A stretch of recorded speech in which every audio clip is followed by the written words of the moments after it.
عالم یعنی این بنده را گناهی کردگی این بنده را یعنی صاحب گناه را نمیابد گناه. برای چی؟ برای اون که بر رحمت پروردگار عالم اون بنده مستغرق شده است. دهه دیو ما و شما گذرانده مغفرت پروردگار عالم است و اوسطه مغفرتون، یعنی در دهه دیوم پروردگار عالم امیدواریم که گناه و سهو و خطای ما و شما بندگانش را پروردگار عالم بخشید. این امید و آرزو را همه ما و شما داشته باشیم. هیچ کس ناامید نباشد با وجود آنه که گناه و سهو و خطای زیادی دارد. قل یا عبادی الذین اسرفوا علی انفسهم لا تقنطوا من رحمت الله ان الله یغفر الذنوب جمیعا انه هو الغفور الرحیم. صدق الله العظیم. میگه محمد صلی الله علیه و سلم به سوی آن بندگانی که حیات خودشان با گناه و با سهو و با خطا و با کمبودی گذرانیدند، او آدمان برای اون انسانان خبر بده که لا تقنطوا من رحمت الله، از رحمت الله ناامید نشوید. ندارم هیچ گونه توشه را و غیر از لا تقنطوا من رحمت الله. پروردگارا هیچ گونه توشه زیادی ندارم و غیر از آنی که خودت یعنی گفته فرموده به پیغمبرت فرستاده که این آیت قرآن عظیم الشان را که لا تقنطوا من رحمت الله، از رحمت الله حق سبحانه و تعالی ناامید نشوید. ان الله یغفر الذنوب جمیعا انه هو الغفور الرحیم. به درستی که الله سبحانه و تعالی جمیع گناهان بندگانش را خداوند بزرگ میبخشاید.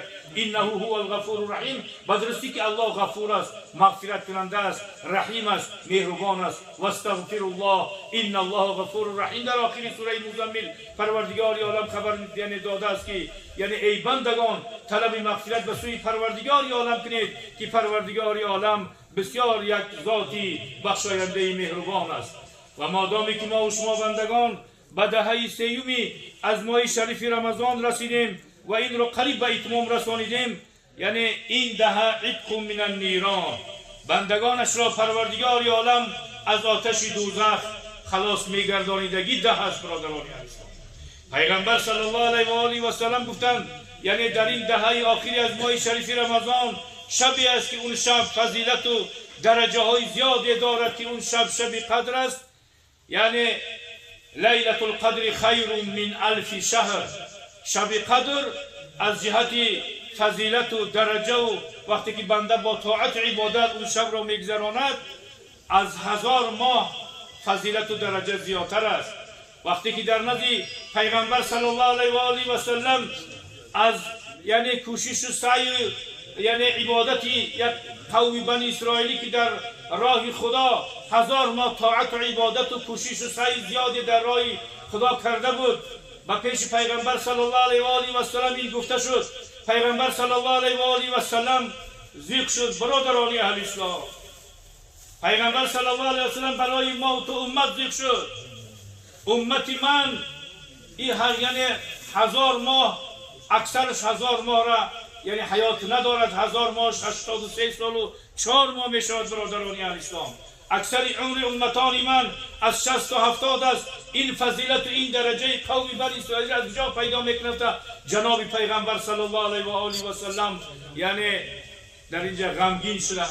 یکی از سببای نزول همین آیت هم یعنی در همین است که بعد پروردگار عالم با واسطه جبریل علیه السلام با پیغمبر صلی الله علیه و آله و سلم این سوره را فرستاد و این آیت خبر داد پروردگار عالم که لیلة القدر خیر من الف شهر.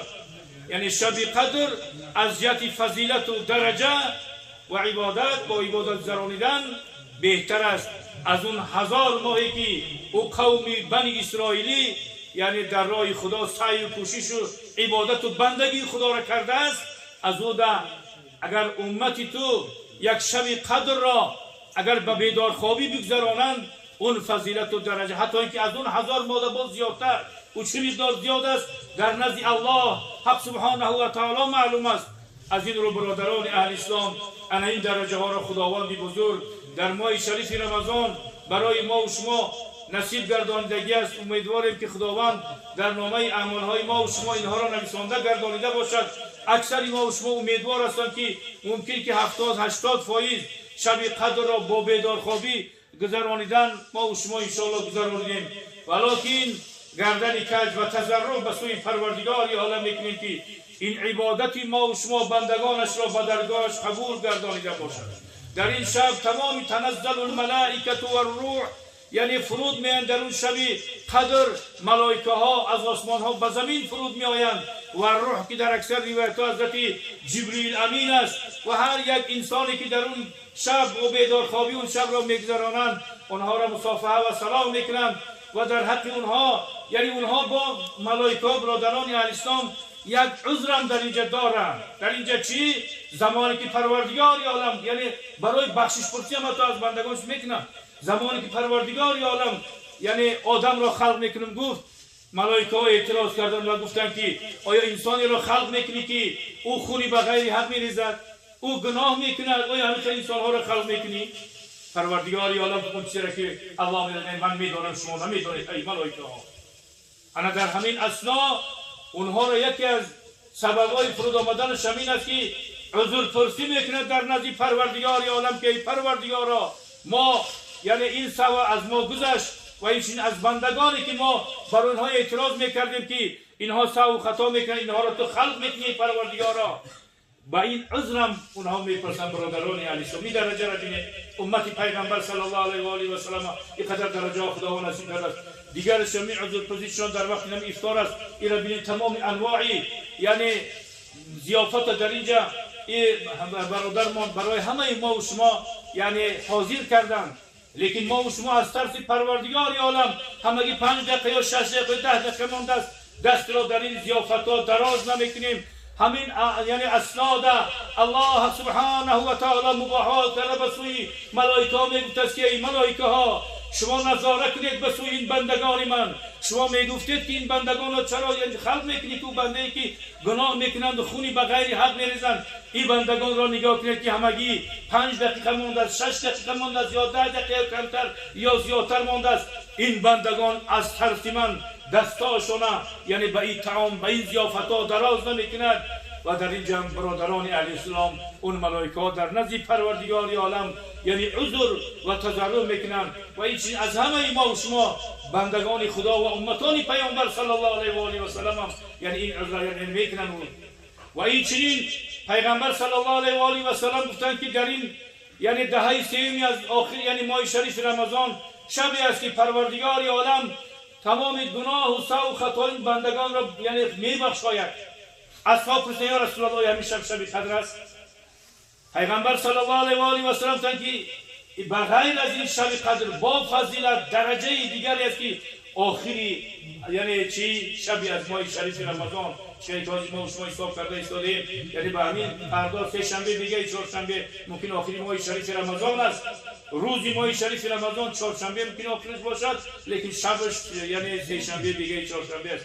انا در همین شبم یعنی پروردگار عالم تمام سهو و خطای باقی مانده گناهی امت پیغمبر صلی الله علیه و آله و سلم را میبخشاید. استعیذ بالله انما یوفی الصابرون اجرهم بغیر حساب. بدرستی که الله سبحانه و تعالی وفا میکند صابران را، اون بندگانی صبر کننده است. این در این روزه ماه شریف رمضان هم برادران اهل اسلام بندگان یعنی در این قدر یعنی گرمی ها بعضی حالت می آید، بعضی حالت در سردی ها می آید. در همه این بندگان خدا خوش ناشده باید که او را حق شبتی انمی که پروردگار عالم هم برای ما و شما بندگان یعنی پیش از آنی که روزه ماه شریف رمضان به اتمام میرسد در شب آخرانی از ماه شریف رمضان امیدواریم تمام گناه و سهو و خطای ما و شما بندگان رو میبخشاید. و البته در آخر صحبت همین گفتم میذارم که پیغمبر صلی الله علیه و سلم گفتن که چند گروه بندگان را یعنی پروردگار عالم گناه و سهو و خطاشون نمیبخشاید. یعنی کدام بنده‌ای که شریک به الله سبحانه و تعالی یعنی آورده باشد، یا اینکه مثال بندگانی که یعنی اونها عقل والدین باشند، یعنی برای اون گفته ایستاده که ولی ما و شما یه روز وقت داریم، اگر همین کارها از ما و شما بندگان صادر شده باشد، پدر و مادرها قطعی یگان یعنی چیز باشد، یگان ناریضایی شده باشد، از پدر و مادرها باید ما و شما برای بخشش پرسیم. و پدر و مادر را در پیش پدر و مادر الله میگه قنات‌های خالی تا گسترده کن. اگر چند خوجین هم باشی، پولدار هم باشی، مالدار هم باشی، تو در نزد پدر و مادر هیچ چیز نیستی. یعنی قنات‌های خالی گسترده کن که من در نزد پدر و مادر هیچ چیز نیستم. ای پدر ای مادر، یعنی یگان کمبودی که از ما شده باشد پروردگار یعنی پدر و مادر ما را ببخشید که پروردگارم گناه و سهو و خطای ما و شما را یعنی ببخشاید و انشاءالله در قطار این شخصی مثال میگیریم کینه گرفتگی انسان پروردگار یا گناهش نمیبخشه. یگان انسان‌هایی که یگان کینه و یگان مثال باشد قدرت در مابین جد یعنی او را برفته پیش از یعنی روز عید بخشش بکنیم برادران اهل اسلام. انشاءالله پروردگار عالم این درجه‌ای که در شب قدر در دهه سید و آخرین ماه شریف رمضان و در آخرین شب از ماه شریف رمضان پروردگار عالم برای همه ما و شما امیدوارم که نصیب و روزی میگرداند. و آخر دعوانا ان الحمد لله رب العالمین.